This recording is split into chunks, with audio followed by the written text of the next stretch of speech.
And, at some point, there's going to be some really good quarterbacks that just don't win a Super Bowl. I mean, I don't know that Burrow and Herbert and Josh Allen, all these, Lamar Jackson they likely will not all win a Super Bowl. So it's going to be difficult. Where do you rank? Let's just start with the NFC West.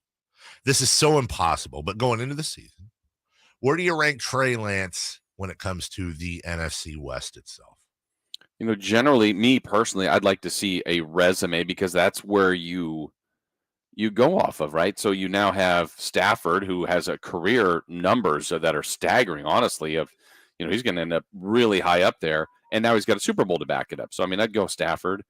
Kyler Murray is more of a resume than Trey Lance, so I'd put him second. Now, I know there's more of a resume in Drew Lock / Geno Smith in Seattle, but with that one said, just talent and the team around him, I would go Lance third. That might be unfair.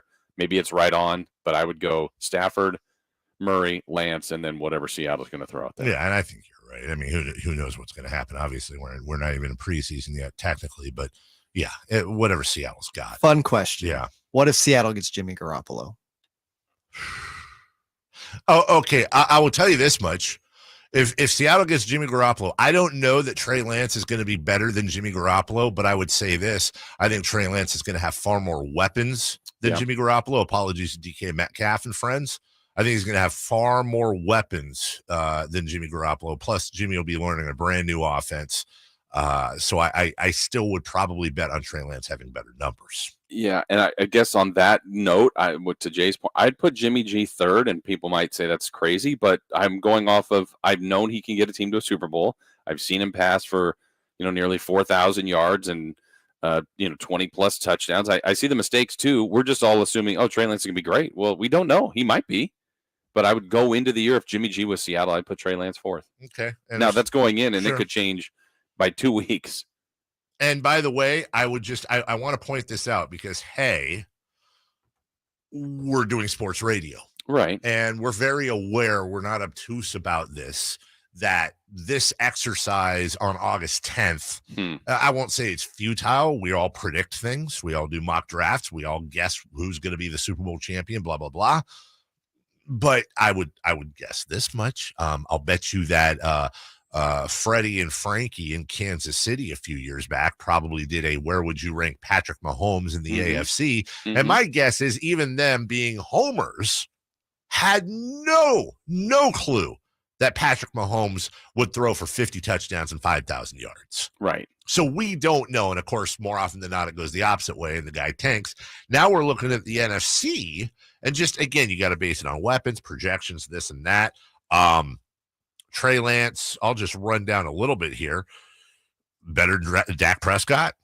No, I don't think so either. In fact, I think Dak and the Dallas Cowboys have a good chance of being the number one offense. Better than the Giants? I feel like he will be. I mean, again, now you go to, the Giants haven't been very good. Daniel Jones, he's not. He's just done it. He's been around. That's a really tough comparison, but Daniel Jones also drafted very high. I guess we could flip them. If Trey Lance is on the Giants and Daniel Jones had the weapons the 49ers, I think Daniel Jones would look better. Jalen Hurts and the Eagles? I think he's actually going to have a really good year. It's just my own hunch on him, but similar maybe to Lance going in. I mean, he's got a little more experience than Lance, obviously. And Carson Wentz in Washington. I'm curious about him. Obviously, there's talent, but why is he bouncing so much? I just don't know if he's this is a total terrible speculation, but is he not a good locker room guy? Like, what's going on with him? There's something. There's something. There's really something there. And I've always been kind of torn when it comes to Carson. Like, is Carson Wentz good? And I think most people say he's not.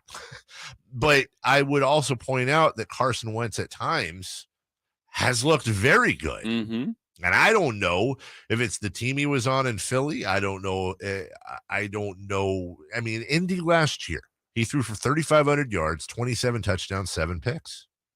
That on the surface, that sounds pretty good, but he had a really good team that didn't make the postseason. Yeah. And how much of that is on him? I mean, you got a guy who's had 14 picks and 15 picks. One of those was his rookie year. Every other year in the league, he's had 7 picks a year. The guy is not, outside of those 2 years, interception prone, but there's something else with him, and it's that intangible of 3rd and 4, late in the 4th, down 5, you're on your own 30, you need a completion, and it's almost like the inverse of the baseball player that always hits the home run when the team's down 7 runs. Yeah, the irrelevant homer. Right, exactly. I think Carson Wentz is the irrelevant homer of the NFL. Moving on in the NFC, Chicago, that's an interesting one. Yeah, I think they're going to have a rough year, but, Fields, that's who their guy is, but he's still figuring it out. I don't know necessarily when you look at the situation. I mean, I'm assuming Deshaun Watson's playing not playing most or all of the season. Pittsburgh's got issues with Ben gone and the rookie maybe not even starting. And then in Baltimore is interesting because Lamar Jackson, this is a big year for him. And that's, again, back to needing to win more meaningful games because he's been an MVP. The team has won a ton.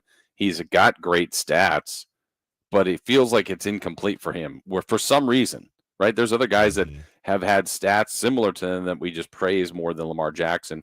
There's still people saying he shouldn't be a quarterback. I mean, that's ridiculous.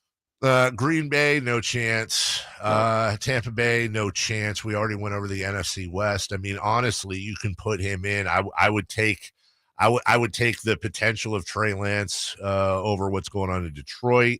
Cousins is possibly a wash in Minnesota. Then you have what's going on in Atlanta. New Orleans is going to be interesting this year. New Orleans with the new coach, the new system, everything that goes there. Jameis Winston having glasses. Andy Dalton buying. Hey, the third string quarterback is in New Orleans, Jason? I don't expect you to. Ian Book? No, you did know. Our good friend Ian Book. How about that? Yes, close personal friend of the show. Yes, he is. All right. So, the point there on the NFC, I think, Dave, is I don't know where Trey Lance is today, and I think really he has a potential to just skyrocket. I mean, I think you have Brady and Rodgers in their own category. Probably on their heels, someone like Dak. But with Wilson gone and other guys moving on, he has a real chance to really jump up there if he materializes that talent. If he can get to that talent. A lot of Niner fans are asking this. Would you feel more comfortable going into the season with another year of Jimmy Garoppolo? I wouldn't. You wouldn't feel more comfortable? I would feel, more comfortable in the sense that Jimmy Garoppolo, my wife got on me yesterday because I know, right? When I get home, it's like little Mr. Rogers thing. I change into whatever, clothes I'm going to wear that are comfortable, especially when it's hot outside. Generally, when I get home, my outfit is sandals, some form of loose fitting shorts, not material wise, like sweat shorts or something like that, and a sleeveless shirt in the summertime. And I have this one. It's an old Uriah Faber walkout shirt. It's sleeveless. I cut the sleeves off years ago, and it's one of those shirts every guy owns and many girls own. It's got holes all over it. The neck is detached from part of the shirt. It's time to go. And there's 2 big holes in the back. And she says, why don't you throw that away? And I go, why would I possibly throw it away? This is the most comfortable shirt I own. She goes, yeah, but it looks like moths got to it. Like, what's the deal? I'm not going to wear that shirt out in public, but I can tell you this much. When I go home, it's one of my most comfortable shirts. And I think Jimmy Garoppolo is that shirt. That's your Jimmy G shirt. That's my Jimmy G shirt. He is the old sock. He is the sleeveless shirt with holes in it. You know what you're getting out of Jimmy, and it's comfortable, and you've been there before, and it's familiar. It's like greeting an old friend. But what's Trey Lance? Trey Lance, fresh out of the package, brand new gift that just looks awesome. He is the nice new name brand collared shirt that's hanging up, that you just got rid of those little wrinkles in the front from it being folded up, and you got a night out on the town plan. You're excited to wear it, but you haven't gone through the process of wearing it yet. What if it itches? What if it's too small on your neck? What if the sleeves are shorter than you thought? By the way, what if you throw it in the washer on hot and it shrinks? There's all kinds of unknowns, but if everything or most things work out properly, it's going to be a better shirt. Yeah, it's a chance to get you compliments every time you wear it. Yes. You feel good when you're wearing it. Yes. You get that second look. You're just like, okay, I'm taking pictures. I want to wear that shirt. that kind of thing. Exactly. Trey Lance is the collared shirt. Jimmy Garoppolo is a sleeveless shirt with holes in it that you wear to bed at night. We'll take a break.